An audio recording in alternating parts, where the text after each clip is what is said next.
Lanjut di hari ketiga, karena si ibunya Hasan ini khawatir, akhirnya tuh Hasan dibawa ke mantri desa atau ke rumah sakit besar gitulah di desanya. Tapi hasilnya sia-sia karena dokter ngerasa kayak Hasan ini gak sakit apa-apa, baik-baik aja. Tapi kan waktu pas ada pasien ke rumah sakit gak mungkin gak dikasih obat dong. Dikasih lah kayak obat flu segala macem gitu. Tapi ternyata ya hari berikutnya Hasan ini makin lemes. Obatnya tuh kayak gak kena gitu. Katanya ada kejadian unik banget yang kalau disangkut pautin pakai logika nggak bakal nyambung. Pun juga pas gue baca ini kayak sebenarnya nggak nyambung nih, tapi mungkin dia ngerasain kayak gini ya dia yang ngalamin gitu ya.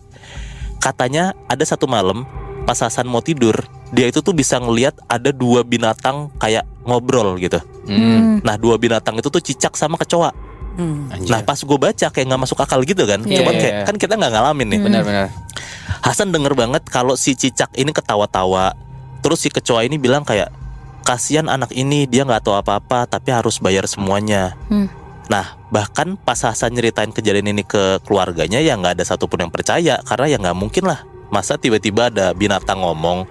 Dicap lah sama keluarganya kalau Hasan nih halu gitu, mungkin lagi sakit. Kasian. Sorry ya kayak orang giting ya nggak sih? Iya kayak orang giting, cuman ya kasian loh. ya lagi kan nggak masuk akal Tapi sebenarnya kan. kalau cicak tuh gue pernah dengar emang ada kenapanya gitu, setahu gue. Kenapa tuh? Oh maksudnya ada kayak sign kenapa dia kayak gitu? Maksudnya ya kayak ada sign atau jin itu tuh bisa nemploknya tuh kayak cicak. Makanya tuh diiniinnya cicak gitu. Oh iya. Dan itu yang makan anak-anak.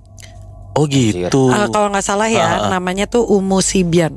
Oh tapi make sense Kak. Mungkin bisa jadi Hasan ngelihat cicak kayak gitu karena mungkin si cicak ini bagian dari Korean quote jelmaan something gitu. Iya nggak sih? bisa. Dia si Hasannya umur berapa tadi? 10 tahun. Iya. Iya masih kecil banget. Karena kalau yang gue pernah jalanin, jadi dia itu pas gue cari tahu, dia tuh makannya anak-anak umur kayak masih kecil, nggak yang belum balik yang lah ya. ahil balik. Oh ya make sense lah ya kenapa si Hasan ngerasa kayak gini kan. Betul. Ini gue lanjutin lagi sampai ada di hari berikutnya. Ini nih hari kelima. Ada satu malam Hasan tuh datengin sama anak kecil tiba-tiba. Ada anak kecil masuk ke kamar Hasan. Hasan pun juga gak kenal anak kecil siapa. Tapi anak kecil ini ngomong bahasa Jawa. Kalau gue indoin kayak, jangan takut, saya datang ke sini cuman mau ngasih tahu satu hal. Buang uang itu dan pesen saya, kalau kamu didatengin sama 2 cowok yang gak kamu kenal, jangan pernah mau ikut walaupun dia bawain makanan, mainan, atau barang apapun. Pokoknya jangan ikut mereka dan buang uang sisa kamu itu.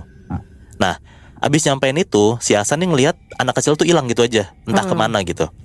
Hari kelima, ternyata yang dibilang sama anak kecil ini bener, kejadian.